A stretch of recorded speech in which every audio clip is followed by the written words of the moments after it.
Mais um bloco aí para essa aula 11. Vamos agora tratar dos economistas. Vamos começar a falar da parte econômica do iluminismo, que trouxe muitas contribuições no campo da economia. Óbvio que muita gente sempre lembra do Adam Smith, né, da Riqueza das Nações, que é o principal defensor, o principal ideário desse liberalismo econômico e utilizado até os dias atuais, com a ideia de mão invisível do mercado e tudo mais. Mas a gente já pode falar de liberalismo econômico nos fisiocratas.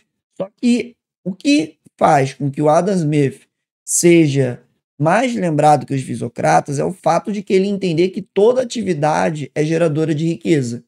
Enquanto que os fisiocratas cometem uma leitura limitada pela sua realidade, a gente tem aí os fisiocratas franceses, Quesnard, Cournot, Turgot. Quesnard, por exemplo, que foi médico do Luís XV.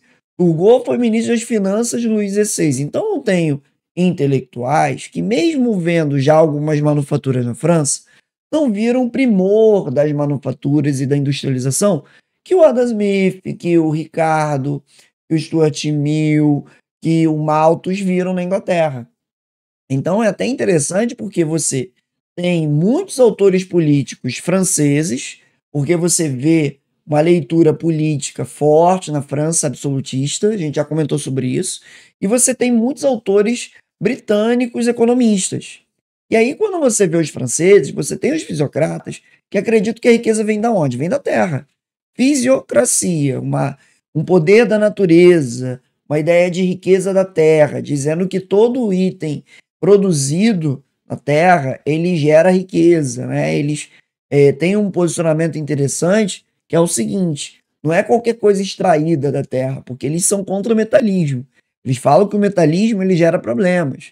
Eles falam que a acumulação de metais gera problemas. Eles acreditam no quê? A produção de riqueza na terra, ela é essencial para a circulação completa de todas as outras atividades. Então, você tem um entendimento de que os fisiocratas acreditam que a agricultura é o principal e que o comércio, as manufaturas são atividades estéreis. É esse o termo que eles utilizam. Até acreditando o fato de que tais atividades de manufatura e comércio são atividades que fazem a riqueza circular, mas que não produzem riqueza. Daí a diferença dentre vários pontos com o Adam Smith. O Adam Smith já fala que tudo é riqueza. O que eu estou fazendo aqui para o Adam Smith é a produção de riqueza. Dar uma aula numa escola, estou recebendo salário, produção de riqueza. Vender um curso na internet, produção de riqueza. Vender uma camisa, produção de riqueza. Produzir uma camisa, produção de riqueza. Então o Adam Smith, ele entende que tudo que você tem algum tipo de remuneração envolvida é a produção de riqueza. Esses caras não. Esses caras acreditam real na ideia da terra. E aí vamos lá. Você vai ter o Quesnard, o Turgot e o Cournot. Na sequência, Quesnard, Cournot, Turgot, para corrigir até a ideia de como eles apareceram. O Quesnard é um cara que inicia essa teoria no século XVIII. Ele vai ser o cara que, médico do Luís XV, vai até comparar a atividade econômica como um corpo humano. Então, entendendo que tanto o corpo humano quanto a atividade econômica são regidos por leis naturais. E aí, de novo, o que ele vê? Ele vê o campo, ele vê a produção agrícola. Escreve o livro Quadro Econômico, que eu vou procurar se tem imagem, não sei se tem, mas se tiver, está aparecendo aí agora. Onde ele analisa a realidade econômica, obviamente, da França, e até traz ali um entendimento de lei da oferta e da procura. É uma lei, né, que até hoje é válida, que entende que quando você tem uma procura muito grande de um produto, o preço tende a subir. E quando aquela procura cai, o preço tende a descer. Então, basicamente, o que o Quesnard está falando? Olha, não precisa ter intervenção. A sociedade, a organização econômica, ela já vai se regulando ali, ela vai se organizando. Então, quando, por exemplo, está faltando leite, aí o preço do leite sobe, o preço do queijo sobe, porque o queijo é ali um subproduto do leite, precisa do leite para fazer o queijo, e aí você tem um aumento do preço. Quando tem uma abundância na produção de leite, você tem uma queda no preço do queijo, uma queda no preço do leite, uma queda no preço do pastel de queijo, na pizza. Então você tem todos aqueles produtos que estão conectados ao leite e que vão sofrer uma queda ou um aumento, dependendo da oferta e da procura. É bem interessante isso. E aí você tem, de novo, a crítica à intervenção do Estado. O Estado deve incentivar progresso e derrubar barreiras mercantis. Eu li um trecho bem interessante que fala o seguinte: tem que parar de priorizar os protegidos do rei no mercantilismo e deixar a livre concorrência. Deixar solto, deixar bicho solto para que aconteça, a economia vai se movimentando sozinho. Alguém pode pensar, eles incentivavam a produção da terra, então eles eram feudais. Não, porque eles eram inimigos do feudalismo.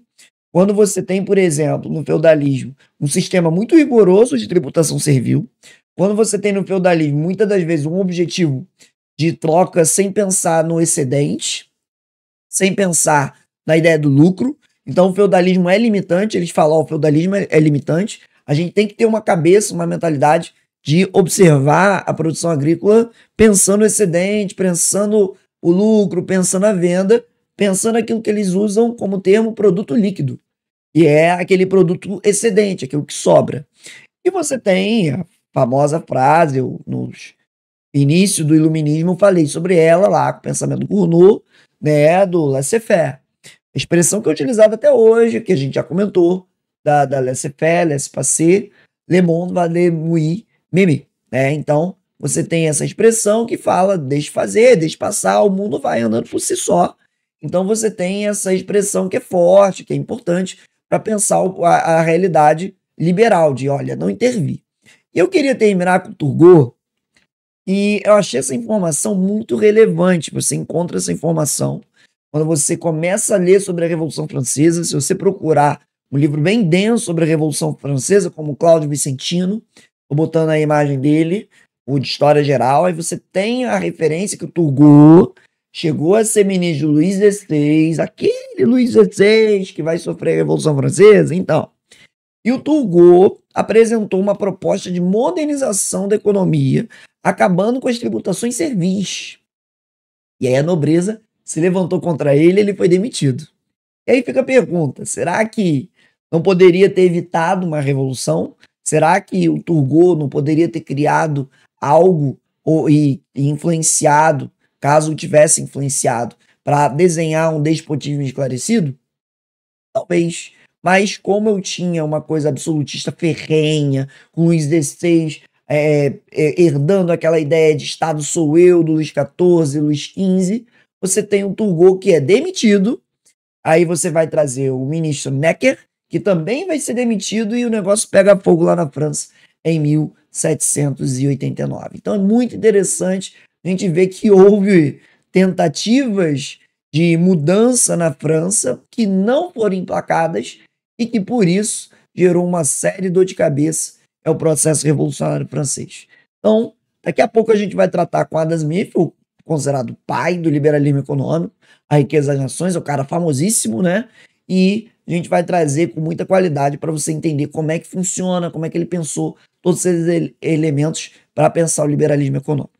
Valeu? Tamo junto, até a próxima.